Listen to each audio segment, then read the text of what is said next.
Welcome to Tech in the Right Direction, the podcast. This week, I'll be speaking with Natasha Thomas. Natasha is the manager of people and culture at Curate Partners. She studied at SUNY Fredonia, majoring in psychology and minoring in sociology, and currently resides in the North End of Boston, Massachusetts. With over a decade of IT industry experience, Natasha is passionate about building programs and opportunities to support people of all backgrounds in achieving their career ambitions. A major focus in her current role is expanding DEI&B initiatives for internal and external employees and clients. Welcome to the show, Natasha. I'm so excited to have you on. Thank you. I'm so excited to be here, Jennifer, and appreciate you taking the time to listen to me and share some ideas today.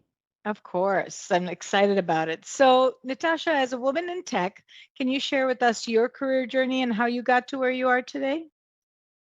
Absolutely. I would say it's actually a pretty interesting journey when I think back, and it really all leads back to networking when I really look at it. I was thinking about just my career progression over the past year, actually, and realized that every single job that I've had, I actually got through someone in my network. So I started out my career in retail sales, and then I kind of worked my way up in the industry there, and then ended up kind of looking back and saying, like, what do I want to do next? And at that time, someone that I had worked with in retail sales with, I went to lunch and she said, I think you'd really do well at my company. And I said, at the time it was IT recruiting. And I said, I literally know nothing about IT recruiting. I literally can barely sync my email to my phone. So I don't think I'm the right person for this kind of job. And she really said that it all leads back to being able to build relationships. And she said, I know that you're really good at building relationships. So I think this could be a role that you would really excel in. So at the time, I kind of took some time to think about it and then figured I'd give it a whirl. And so I started in IT recruiting in 2010, and really has kind of catapulted to me to where I am now. But I think the thing that I really learned in starting in this career is that it really is all about building relationships, and it's really about being open to learning. I've learned so many different things that I never thought I would know or understand about technology. I never thought I'd be able to have a conversation with a Java developer and actually know what they were talking about. And kind of expanding forward, I've always known that I wanted to work with people and be able to impact people's lives. So that kind of got me to where I am now at Curate, where I'm working as the manager of people and culture, and really looking at how I can not only impact our internal team, but our consultants, as well as the clients we're working with, to make sure that they're having the best experience and feeling that their voices are heard, and feeling that they work with and for a company that like truly does care. That's great. Wow. I was thinking when you first said, I knew nothing about IT and they are offering you IT recruiting position. Many people have started that way in IT. A lot of them can't spell IT.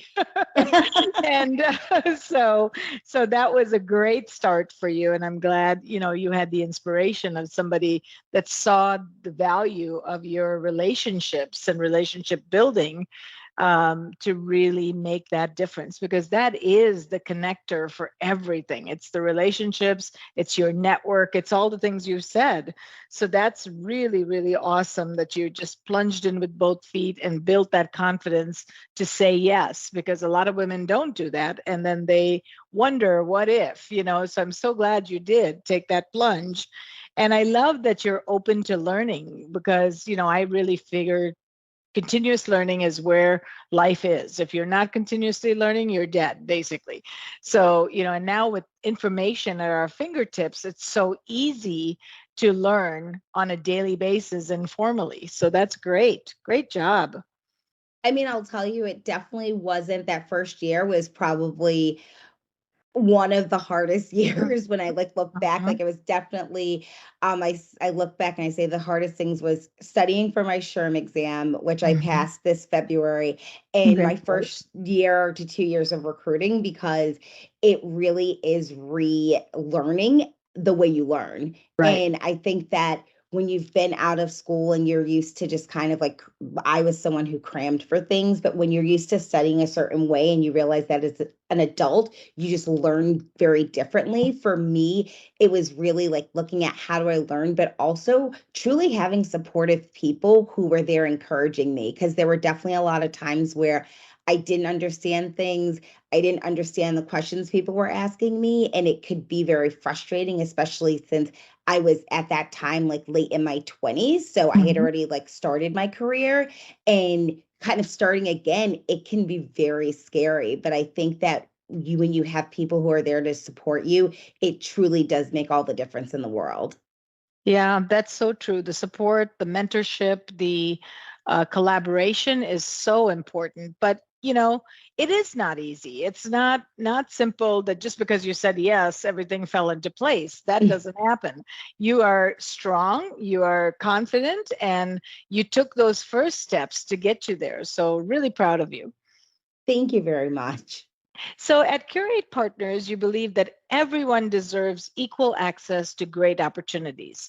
What processes have you put in place to ensure this happens? Because sometimes it's a checkbox, that somebody checks rather than really putting the executing part into the process. So what have you done to make sure that this happens? I think first and foremost at Curate Partners, it's really just making sure that everyone knows that their voices are heard.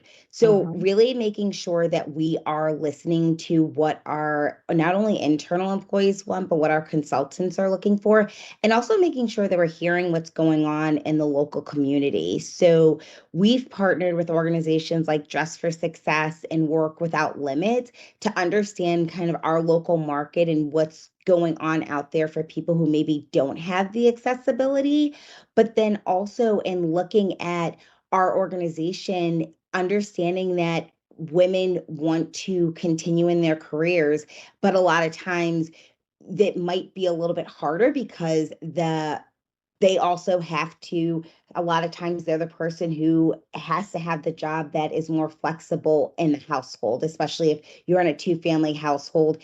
It may be that if your child is sick or something happens, you're the person who may have to stay home.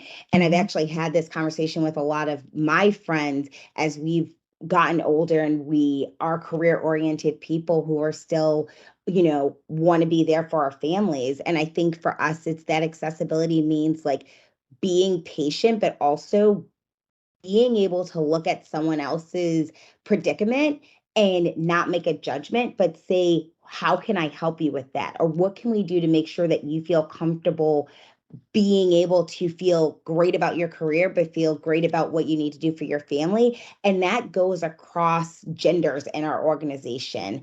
I think for us, it's looking at what does that mean for each person? Like, because there are people who have families and there are people who don't, but they still have things that are important to them. So making sure that they know that their career path and what they want to do with their career, there's no limit to what they can accomplish because there's nothing holding them back. Like, I think I like to think in life sometimes we're the people who hold ourselves back because we think Mhm. that that opportunity may not be there. But when you're able to voice and feel comfortable in an environment where you can voice like, here's what I want to do, but maybe I'm not sure how to get there. So can we talk through how we can get there? And I know for even myself coming into Curate Partners, I had a lot of conversations with the co-founders and the CEO when I started in terms of like, what did I want my career to be and where did I want it to go? And when I started, there wasn't a necessarily defined position of what I was going to be coming into. We had a lot of conversations and we figured out like, what does it look like for me? So I think each person coming into our organization feels that same level of comfort of what do you want to be and where do you want to go? And then how do we get there together? How do we make it that it's not just you feeling like you have that weight on your shoulders to get through and find it, but how does it feel when you have an entire organization of people who are helping push you there to get where you need to be, but also being supportive along the way when you might fall? And I think that's why when we look at organizations that we partner with outside of our company, Dress for Success is one that like really is impactful, because you're looking at women who are getting back into their career and figuring out what's going to work best for them and how do they get there and how do they prepare their resumes, how do they prepare for an interview, how do they know the right questions to ask, or even how to negotiate for a great salary for themselves.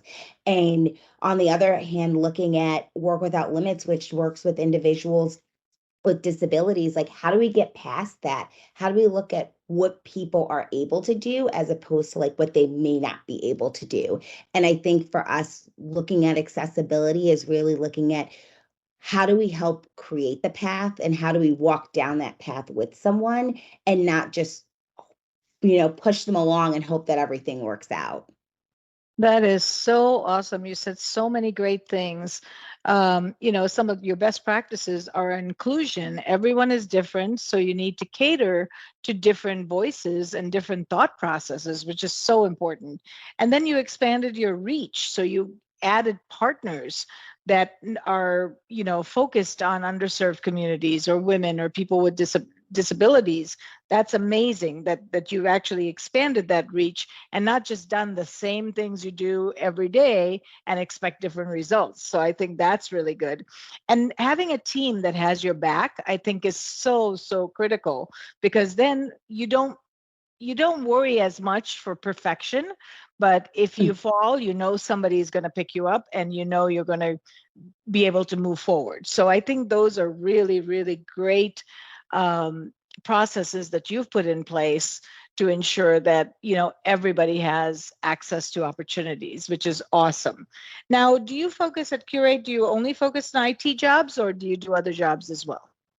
Our main focus is within information technology, specifically within digital transformation, but we are also always hiring for our internal staff too. So we look at when we are partnering with organizations, like, do we have an opportunity in our operations team? Do we have an opportunity in our finance team? I am, an HR team of one now, but that's going to expand. So for us, it's not only looking at our external clients, but also who do we meet or have we met that actually could end up being someone who would be a great part of our team. And I think that again goes back to networking. I would say a majority of the people who have come into our organization, even within the past year and a half, have all been referrals from someone's network, which I think says a lot. But I also think that with that being said, we still want to reach out and have a network of people who are not maybe the same as everyone who's working in our organization. So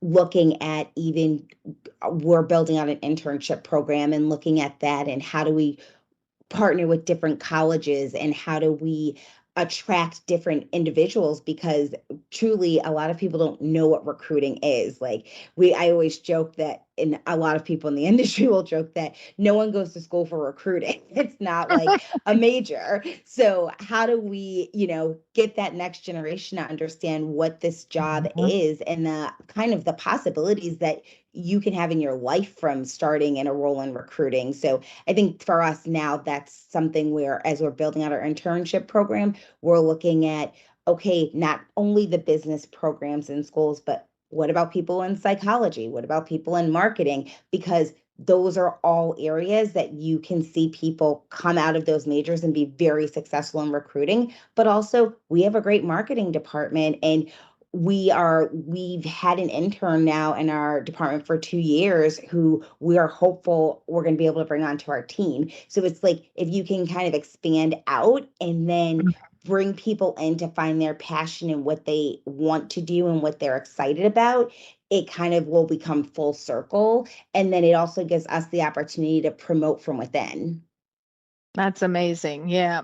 We should talk sometime offline about the internship program, because I've done a few with women in IT. And so then it prepares them for a different job. So we should, talk about how we can combine our networks and our relationships to build the future. That would be amazing. Yeah, that would be great. Okay, so I love this. Care and compassion are also values that you focus on for your people. Can you share some examples? Absolutely. I think when our founders started our organization, their biggest thing was people first. They're everything that we kind of foundation built upon comes from being a people first organization. So I think anyone coming in really feels like they're joining a family from day one.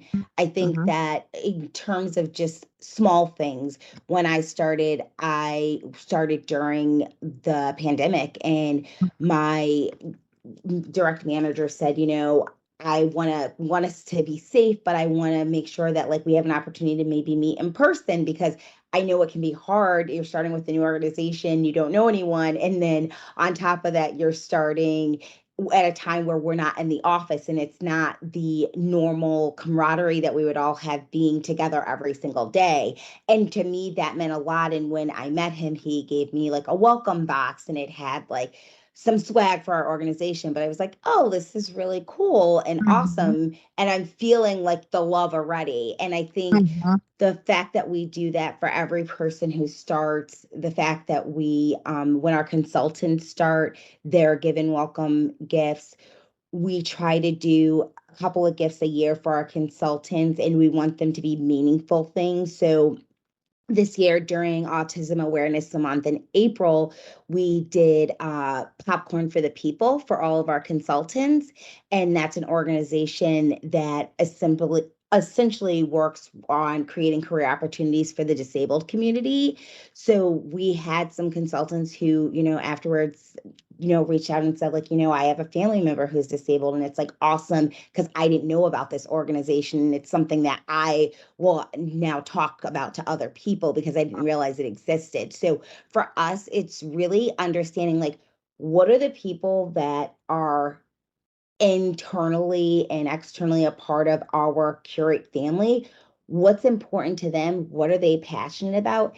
And then taking action on those. So being able to during the holiday time last year, we did gifts for families that were underprivileged. And we are really trying to make sure that we give back to the community. So for us, if we know what our team's passionate about, we're definitely going to get behind that and work towards it.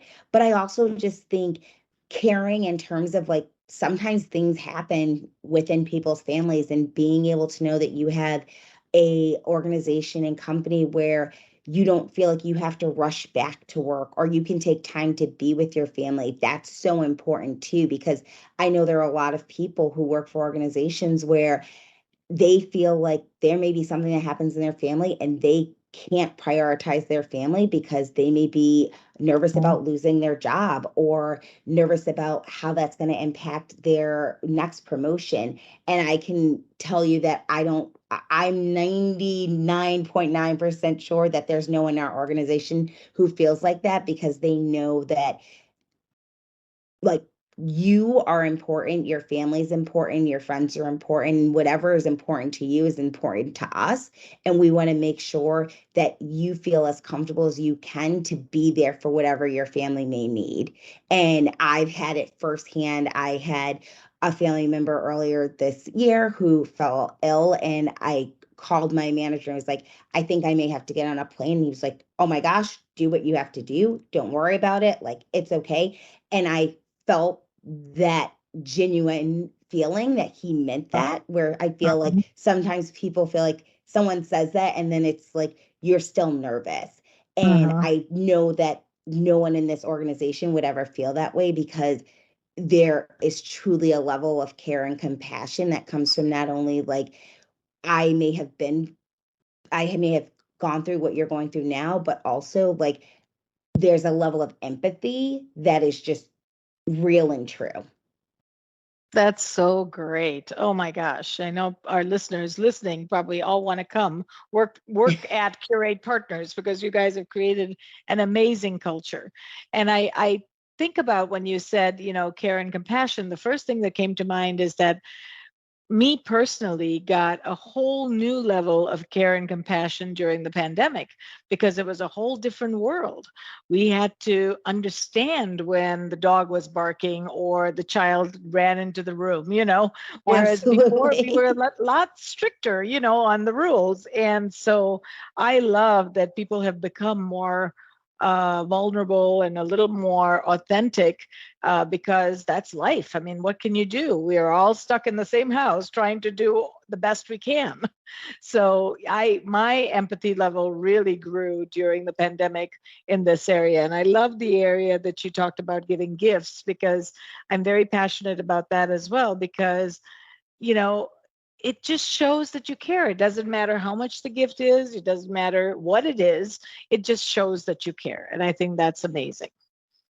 No, and I definitely agree. It's just like it's not always about, like sometimes in life you think like the biggest, the like most money spent, and it's sometimes just showing that like the gift like took thought and Hmm. like you actually thought about what you were giving. It wasn't just something like off the cuff. And I think that when people see that, it does actually impact them a lot more than like something that might be worth hundreds of thousands of dollars.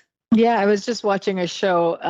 It was actually start of Christmas shows on Hallmark, and it was really interesting because this woman was kind of like a personal shopper, and she ended up taking the assignment to buy gifts for this executive's friends and family, whatever.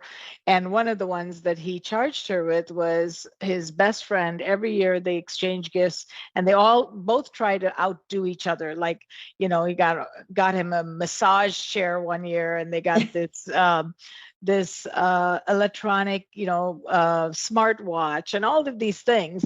And she ended up thinking about that, and she went to get the smartwatch, and then she stopped and said, I think I want to do something different. And she ended up getting a gift where the two of them could go to a game together, and she put dinner together with it. And at first he was really thrown back from that idea. He's like, no, we always outdo each other, this is not going to do it. And as he thought about it, he loved the idea, and his friend loved the idea. So that personalization and that thought that you're talking about is much more important than the gift. And it's so funny that you say that because when especially when you said like she got them a meal together. So Mhm. one of the things that we also do is we do weekly lunches, and Nice.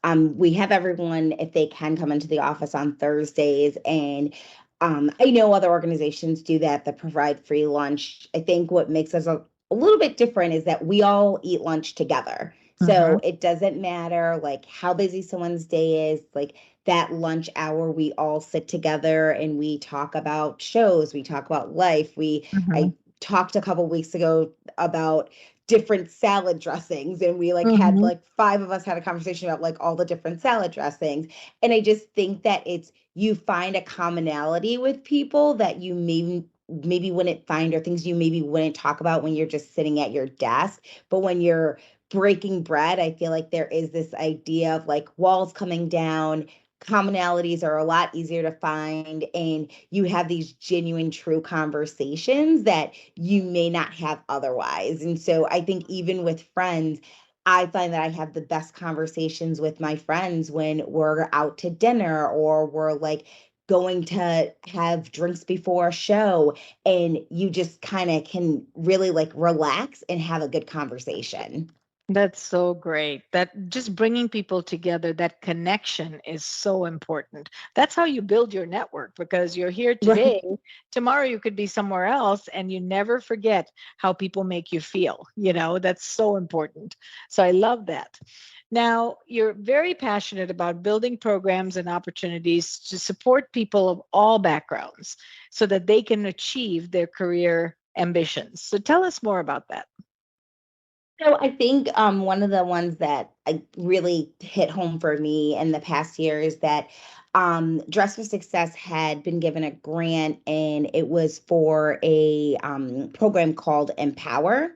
And what they were doing was they were working with schools that might have a demographic of individuals that are more underprivileged. And what they were doing were they were building out these days where they had different companies coming in and talking about, working in that career. They had people come in and talk about how to budget your money correctly and what's a want versus like a need, Mhm. and had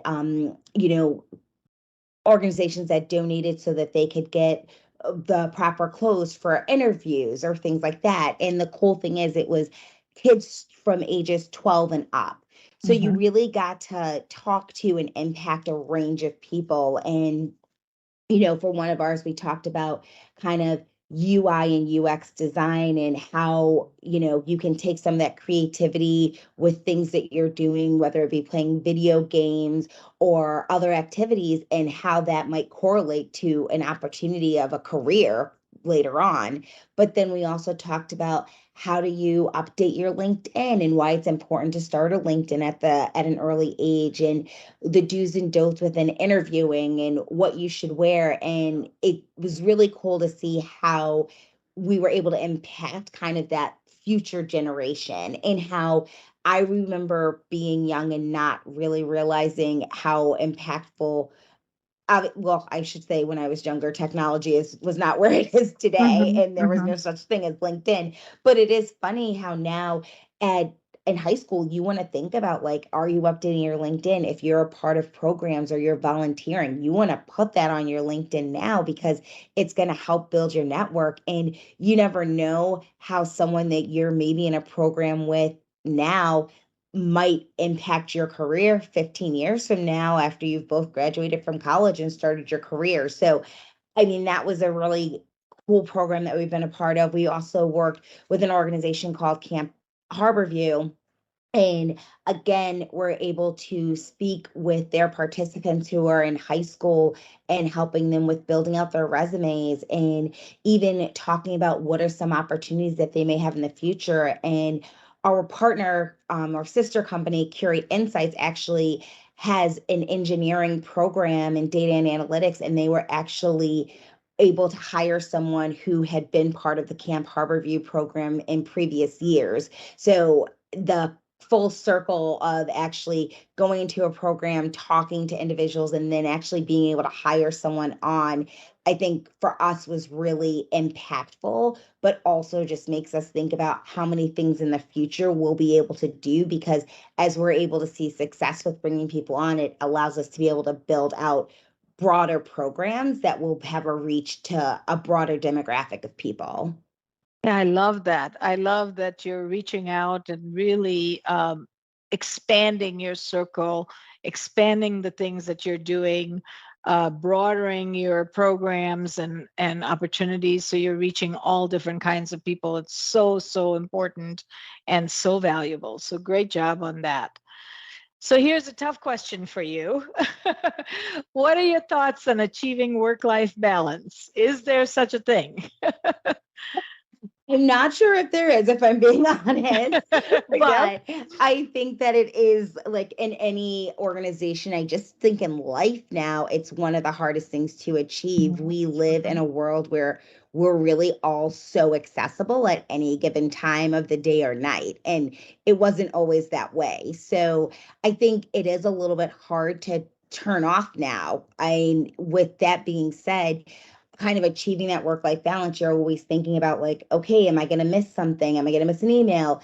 Even if you're on vacation, you still have access to your email. Or I would say Mhm. most people, I've Mhm. always had my work email on my phone, but I do know some people who don't. And I think it makes it a little bit easier to disconnect. But for me, I know if I've gone on vacation, a lot of times, unless I literally don't have a Wi-Fi connection, I'm still looking at my Mhm. email almost every day. Mhm. I think the cool thing about working with Curate Partners is that the founders in starting this company, their goal was to achieve that balance. And I really feel like they lead by example, and it makes it really comfortable for others to take time for themselves and their families. And I think when anyone joins our team, we really try to stress the importance of taking time for your family, friends, whoever and whatever is important to you.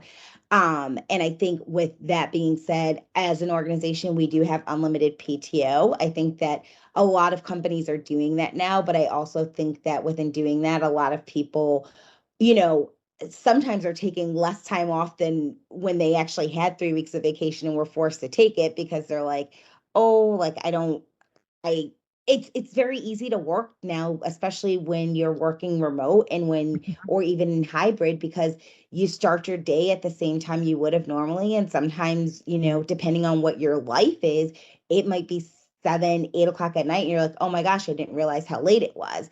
I Mhm. think that sometimes that balance comes when you have other people around you who are like, hey, like it's time to do this, or we gotta, make dinner, or we have to do whatever's important in your life. But I think that for us, we do stress like a lot of people in our organization, they coach sports for their kids or they're involved in other activities and they feel comfortable taking that time to do what's going to be important to them. But I also think it's healthy. Like if you don't kind of take that time away sometimes, the stress level that you can build up is it's not healthy, and it sometimes is like uncomfortable for everyone around you. So I think for us, it's really looking at our founders who truly live the words that they say and are taking the action to show that it's important to take time for yourself. It's important to take time for your family. But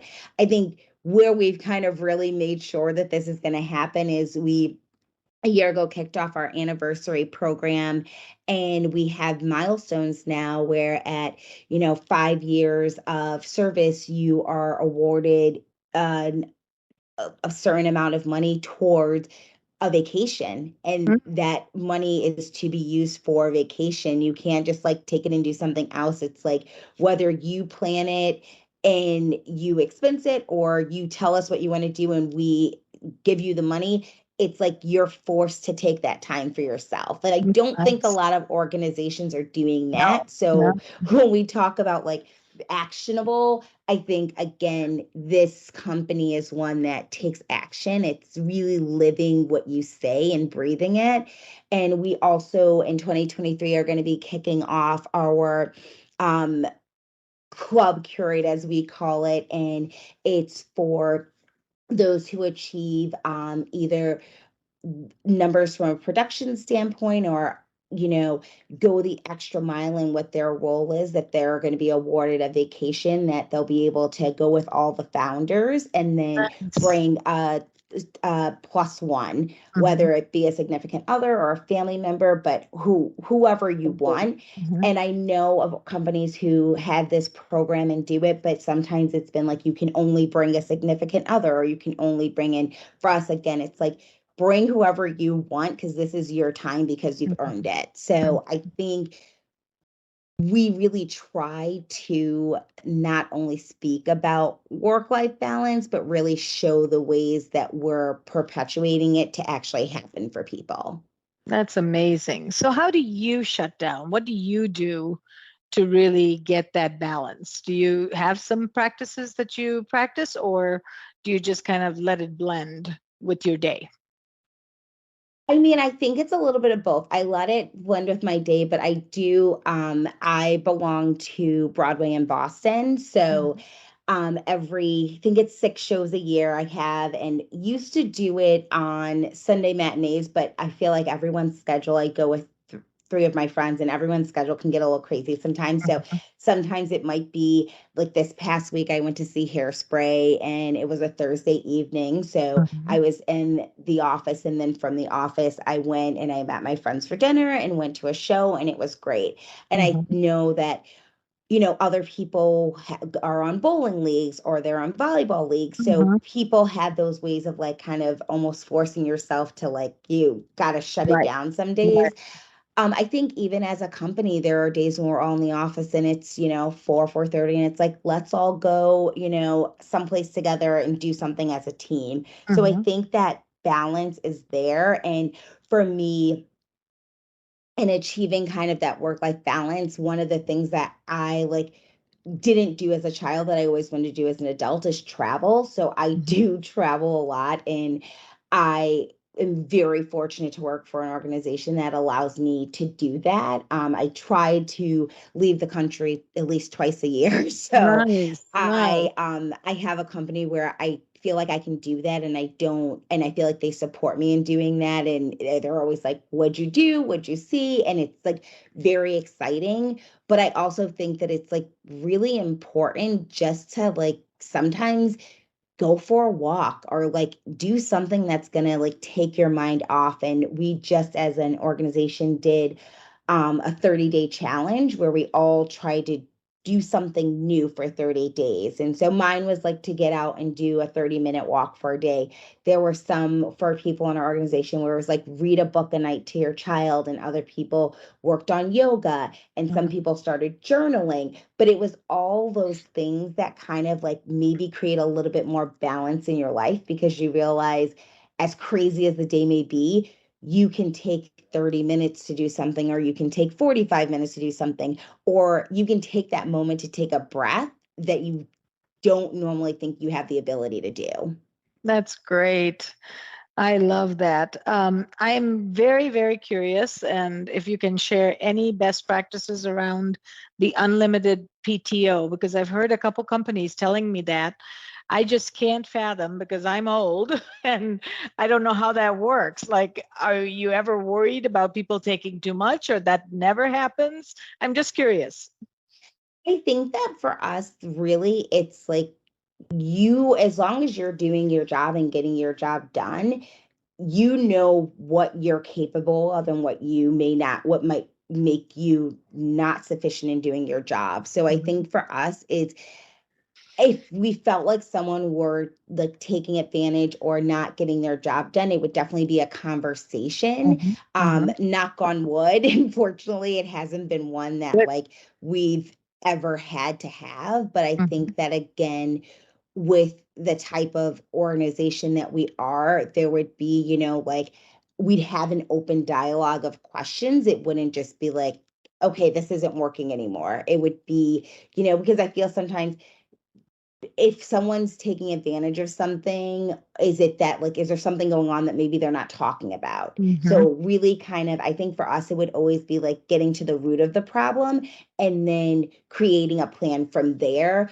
What I will say as an organization is we're not people who act hastily. We Mhm. kind of like want to talk through and think through and I figure things love that. out and then come up with a solution. And I think that that's why we as an organization have the retention levels that we do, because it's always looking at, okay, what can we do to make sure that like we're giving someone the best shot and the best opportunity, and how do we work together if they want to be here to make sure that they're going to stay here and be a part of the Curate family.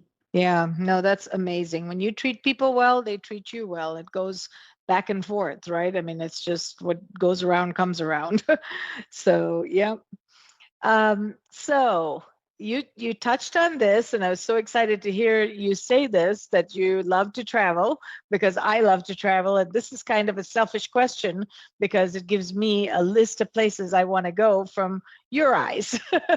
So, Natasha, where is the most favorite place that you've traveled to, and why? Oh gosh, that's hard. And it doesn't And have I'm to be gonna one, you might I have a was gonna couple. say, I'm gonna say it's hard, and I laugh because I live in the north end of Boston. It's the Little Italy, and people will say, "What's your favorite restaurant?" And I'm like, Mhm, "Well, what are you in the mood for?" Because I can tell you my favorite restaurant for like a mhm, lobster ravioli or bolognese or mhm. this, but like I couldn't just say one is my favorite Right, because there's right. so many. So I Mhm, think when I think about like some of my favorites, I just went to Italy this past May, and that was everything I could have dreamed of and more. mhm, Like I was supposed to go in April of 2020. mhm, Obviously that didn't happen. So it was kind of 2 years in the making. And mhm, my two girlfriends that I went with, they both were like, we hope this lives up to it because we've been dreaming about it. And I was kind of like, well, I kind of haven't really been dreaming about it. Like I know it's supposed to be great, but I'll mhm. just see when I get there. And it exceeded my expectations. That's I think great. I came back and said to everyone, it's like, I mean, I want to go back because there's so many other parts I want to see, but it was just like so crazy to just see the beauty and the food and the people. Everything was Mhm. amazing. I I really love loved Italy. Santiago, Chile. I did a horseback ride up the Andes there, and that's something that I probably will never again do in my life, but it was one of the coolest experiences I've ever had. Sweden was great. London, I mean, I feel like I haven't traveled any place and been like, oh, that place wasn't great at all. So I Right. recently went to Iceland, and I feel like it's one of those places that I want to go back to because there's just so much to see there. And I'm not like necessarily like a true nature person, but it's just so beautiful, and there's so much to see and do that it's someplace that I would absolutely want to go back to again, just to like experience some of the things I didn't experience when I was there.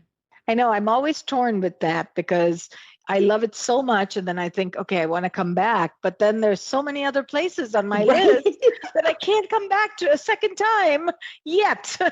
Maybe in That's time I can so do it. But yeah, that's amazing. And I think the whole culture, the atmosphere, the people you're with, all of that makes the trip. It's not just any one thing, it's a lot of things that influence that trip and make it better and better. Don't you agree?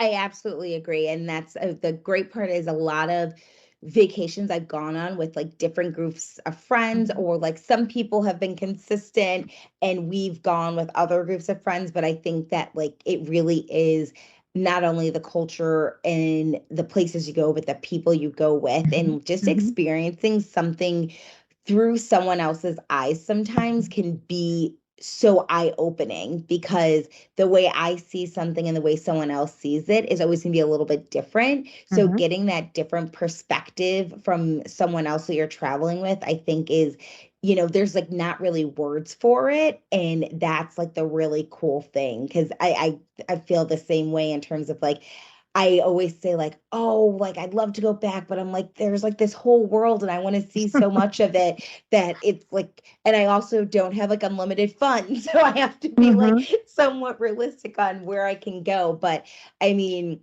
I always say if I won the lottery, I would still work because I love my job and I Mhm. love Mhm. working. But there'd also be some like great places that I would want to go see, Mhm. because maybe like money would be unlimited. But Yeah. I think that for me, I what I realized is I love my job and I love the people I work with. And like that's something that not everyone is fortunate enough to Mhm. have. So for Mhm. me, I always go, I could win the lottery, but I'd still work because like I actually like what I do and I like the people Mhm. I work with. But I definitely would take some more time and travel. Right, right, and go to more exotic places and do more tours and private tours and those types of things that Right. money can buy. Yeah, yep, that's great. I love that. I love your energy. I love our conversation. We've had such a great conversation, Natasha. Thank you. It's been an honor having you on the show. I'd hope to, have you back again at some point and tell us new things that you're working on. But your uh, procedures and things that you've put in place for inclusion and different mindsets and different thought processes is definitely going to pay off, on the bottom line. Even though people don't think about that, they think of profit first, you think of people first. And I think that makes the difference of why your company is so successful and will continue to have success, because people before profit is really, really important to think about. And in closing, can you share with our listeners how they can get a hold of you? Sure. You can find me on LinkedIn, and if you can't find me directly, if you go to Curate Partners and you can look at those associated with Curate Partners, you can find me that way. You could also reach me via email at Natasha period Thomas at curatepartners.com. I'm always interested in expanding my network and just really meeting new and different people, because I think that that's really what makes the world go round. And I've met so many people already that not only have expanded my network, but have expanded my ability to think outside of the box and to incorporate some things that other people are doing. So I always love to be able to share my ideas, but really be able to hear other people's ideas because I, as I said earlier, I love to learn, but I also just love people. Yeah, I feel the same way. And like I said, it was an honor to have you on the show. Such a pleasure. I know our audiences are going to love hearing your story and the work that you're doing. So thank you, thank you, thank you again. Thank you so much for having me. It's been such a pleasure. And I have to be honest, I was like a little bit nervous, but you made me feel very Oh, comfortable. And so oh, that's it's great. been such a great conversation with you. You've been so articulate and so concise about your answers and all the things that you're doing. So we really, really appreciate you. Thank you. Have a great afternoon. And to all your listeners, have a great week and hopefully upcoming holiday if you hear this before the holidays. That's right. That's right. Thank you again. Thank you for listening to Tech in the Right Direction. Please take a minute to subscribe or follow so that you never miss an episode. Also, don't forget to like, share, and comment. Thank you. See you next week. From IT skill enhancements to end-user adoption training, Directions Training is your resource to help optimize the effectiveness of your technology investments.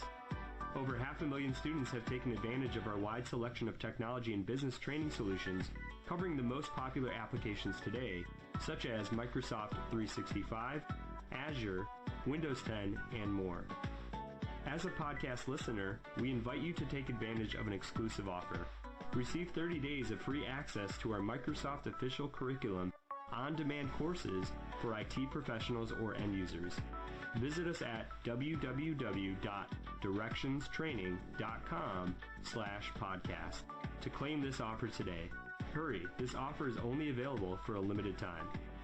Success is a journey. Ask for directions.